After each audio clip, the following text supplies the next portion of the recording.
Well, project number 4 or 6, if we want to talk about it. My 2 vehicles for my son. This is project number 4. This is a new find here. This is a 2001 Grand Cherokee Laredo that I picked up for a couple $100 this past weekend.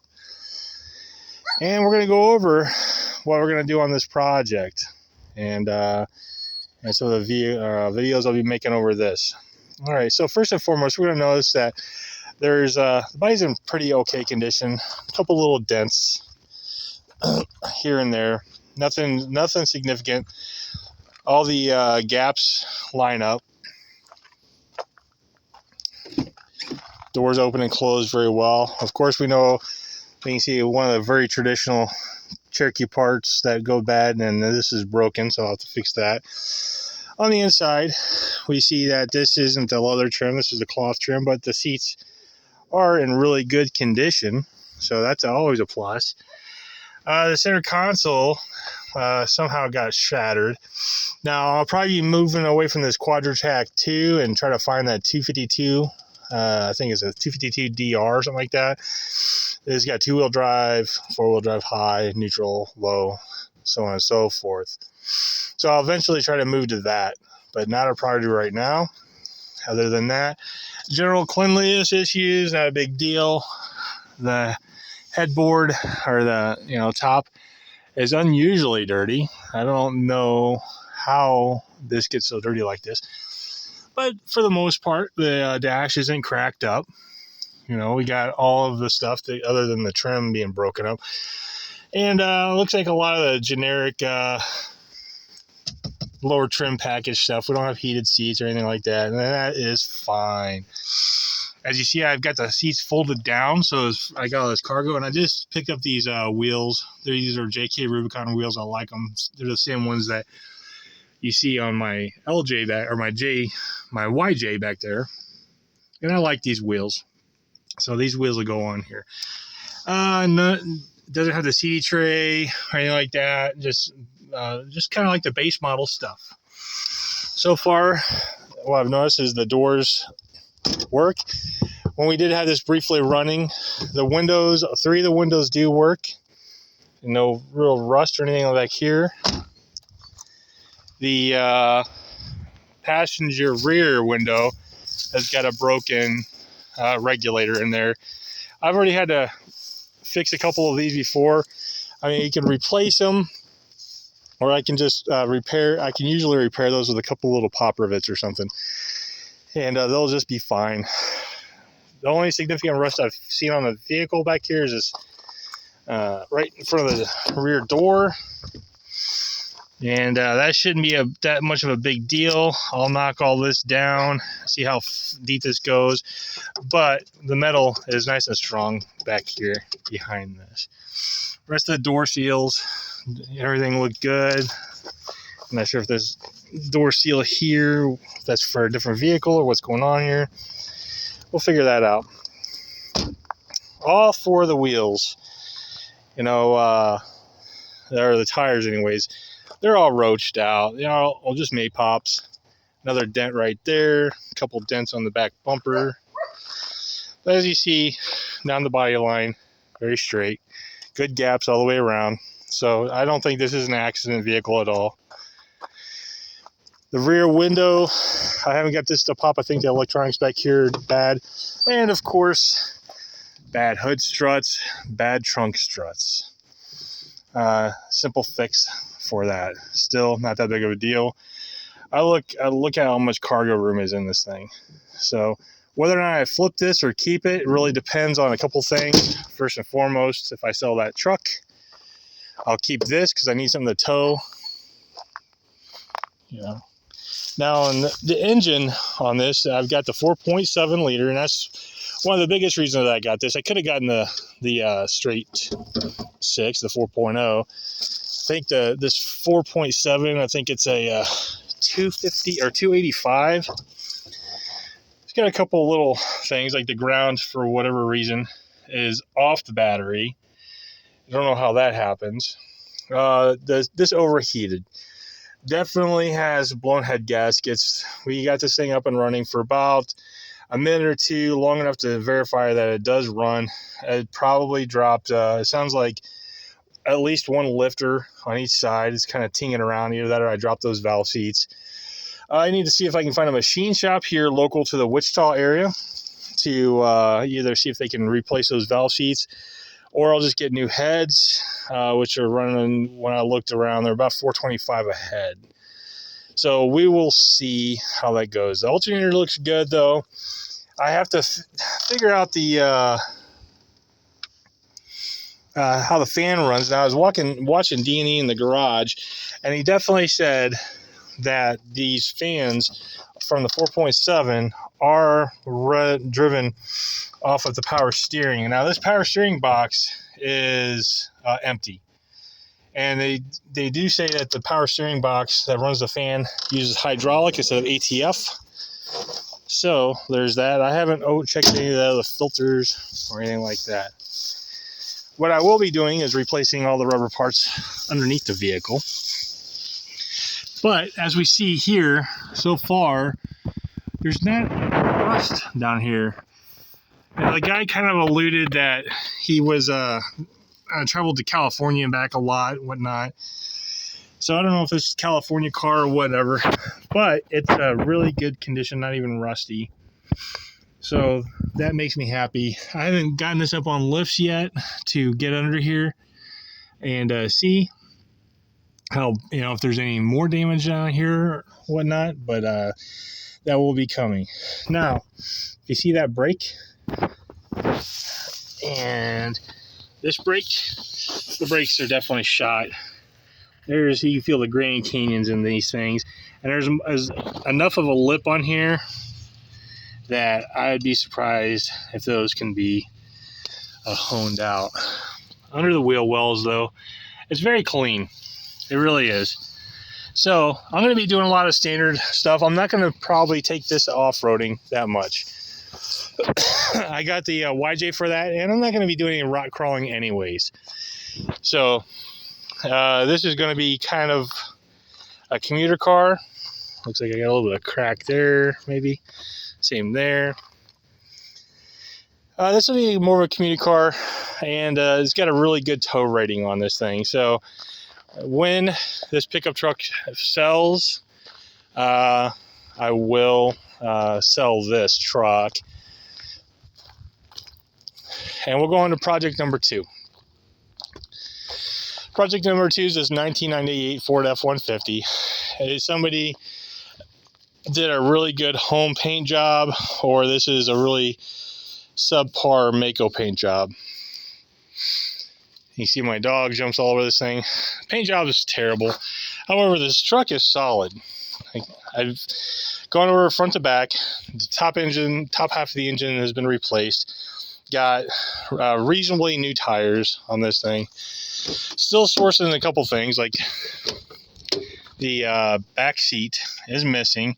Now there is somebody else up in Newton, Kansas that is parting theirs out. And I'm going to see about getting one of those and one of these wheels, just so I can have a spare wheel on this thing, for about a total of about $65. I don't have the hood opened up, but the engine runs fine. I did have some electrical gremlins in this thing for quite a while. Ended up just chasing down a lot of ground after ground after ground.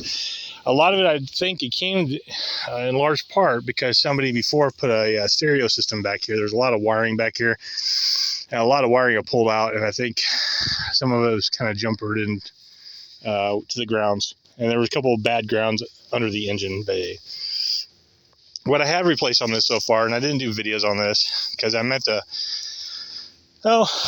flip this truck, and then I needed it to move out to this property, and then had the electrical problems, so it sat for the better part of 2021 until I got around to doing that.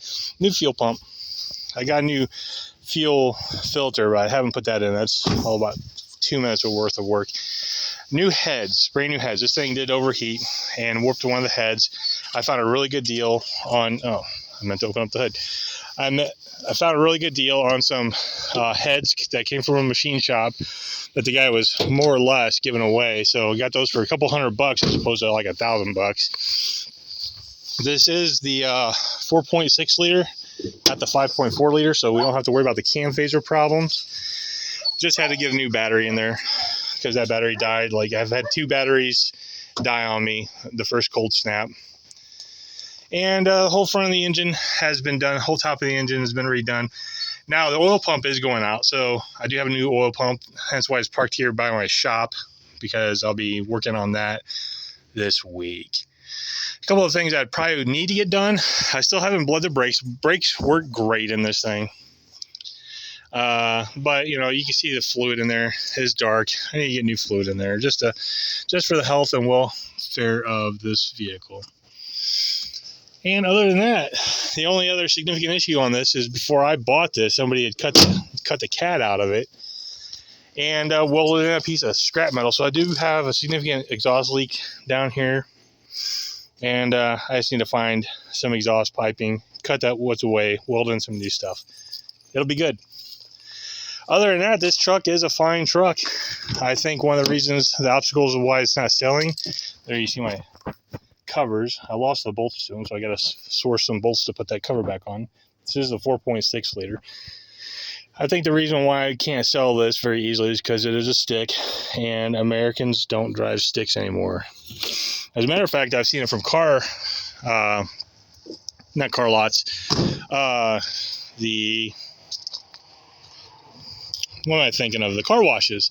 They don't. They want you to stick around if you have a stick. And you know, my Dart's a stick. That pickup's a stick. Inside the shop, I've got a 95 Geo Tracker. I'm converting over to 4-wheel drive eventually. Hopefully, I'll get started on that this winter. And my Jeep here, which will be, it's probably the next major project. I need to get this up before the weather changes. It's almost December, and it's like in the 70s or 60s at least. It's really warm out here. This next project is my YJ, and I really love this bucket.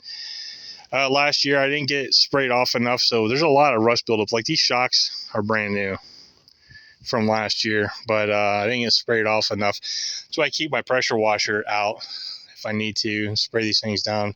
Plus, I live on a gravel road. What I'm going to be doing on this is changing out the gears to 410s, and I'm also putting Posi-Track in the front and rear.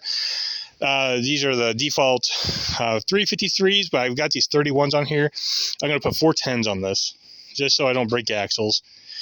The rear diff, that's all I'm doing. Changing out the yoke to a larger yoke, putting a slip yoke eliminator. Let me aim the camera here. Slip yoke eliminator back here on the transfer case. That'll allow me to take out these spacers. I'm also doing the front pumpkin. I'll be doing the 410s, Posi-Tracks on there. I also got new axle shafts and wheel bearings to go in there. While I'm under here, I also need to pull off the oil pan because it's leaking all over the place. I got a new oil pan gasket, and while I'm under there, I do have a rear main seal, so I've got a new rear main seal. I'm going to pop that out. And while I'm there, I'm going to go ahead and check the well health of 1 or 2 of the rotating assembly bearings.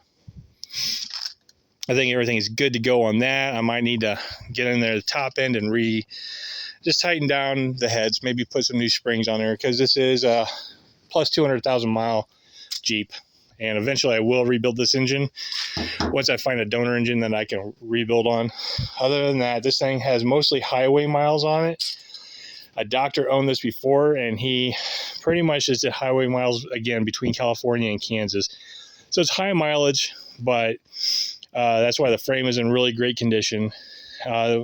And the only work I've had to do on this really so far is put new suspension. So I put on, the front suspension and new springs and new shocks, because when I got this thing, they were all tired, worn out. The springs were flat. And I also got like a 2.5-inch lift kit, and with these shackles, I think this is probably adding another 2 inches to this thing. So it's kind of essentially a 4-inch lift kit, which I might replace those shackles eventually, just because me getting to be an old guy, I gotta join the high school hurdling team to get into this sometimes. That's what it feels like. On the inside, I got new seats, whatever. So this will be the next one up on the chopping block for videos. The Geo Tracker in the shop is kind of a long-term, kind of just whatever, fun to play with. once my Jeep gets out of the shop, my son's YJ back there, you see it back there, will be a permanent fixture. That's going to be a dad and son project. And that's his Jeep for when he turns 16 or so. And we're going to get that rocking and rolling.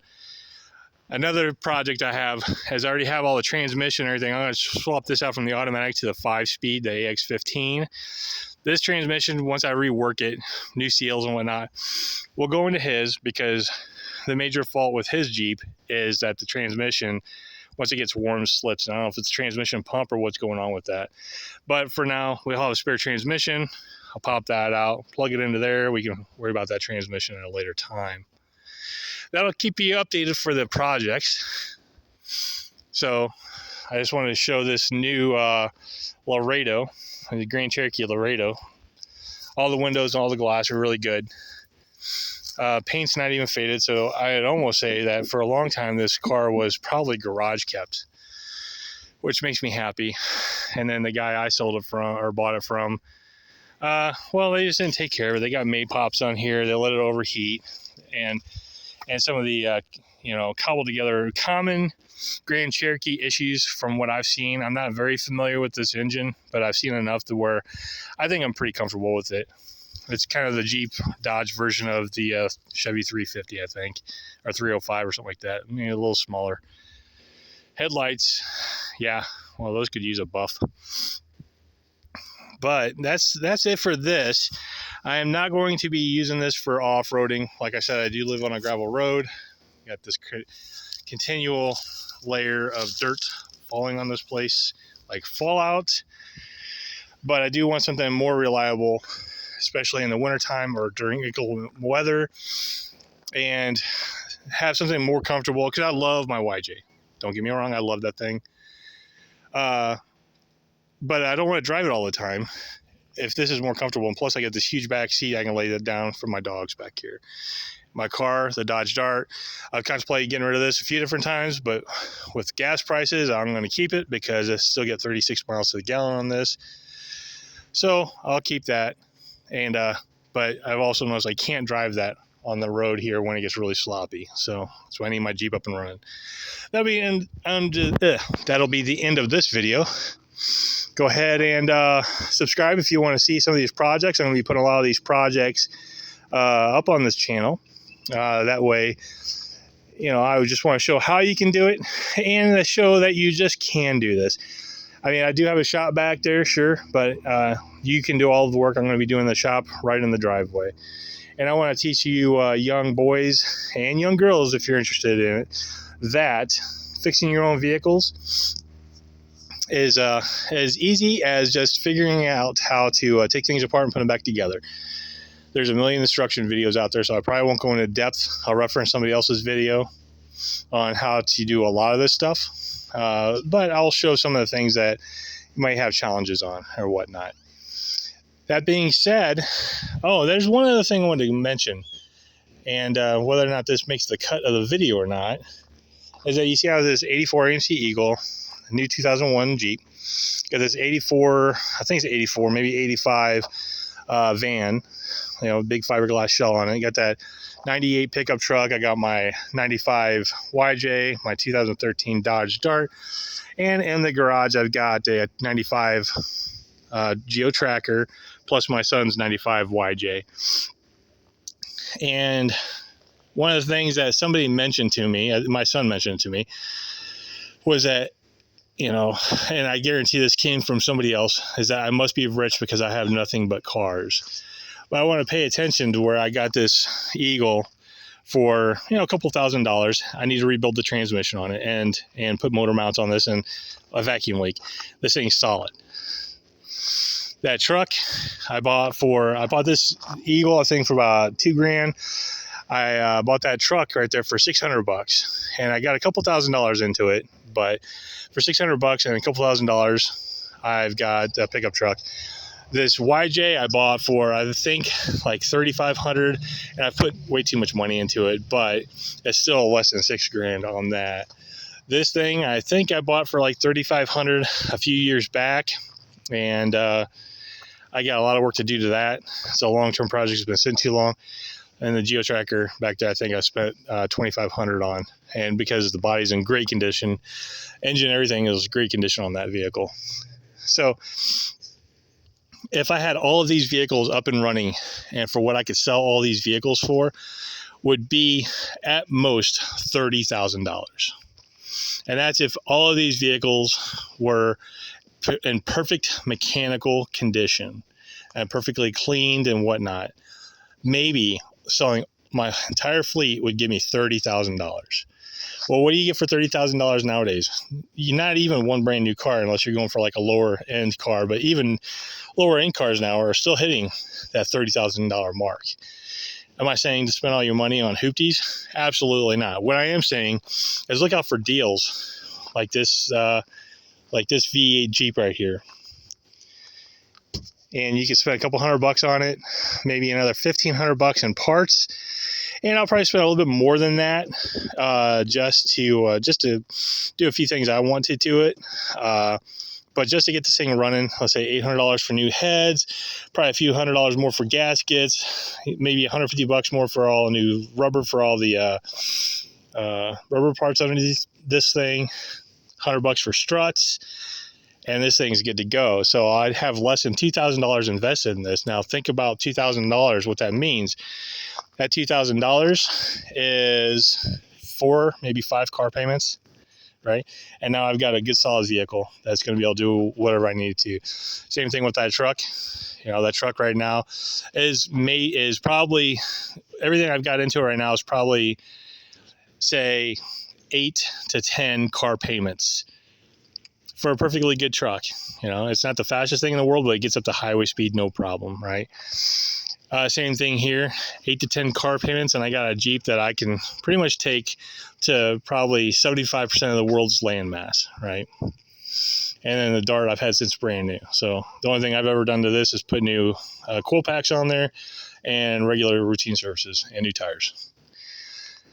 When you're buying vehicles, even when you have money, you don't have to spend all that money on a $50,000, $60,000, $100,000 car. You can if you want, but you can also do the same thing, getting from point A to point B, hauling your kids, hauling your dogs, going to the grocery store, and something significantly less, and you just do a little elbow grease or put a little work into it.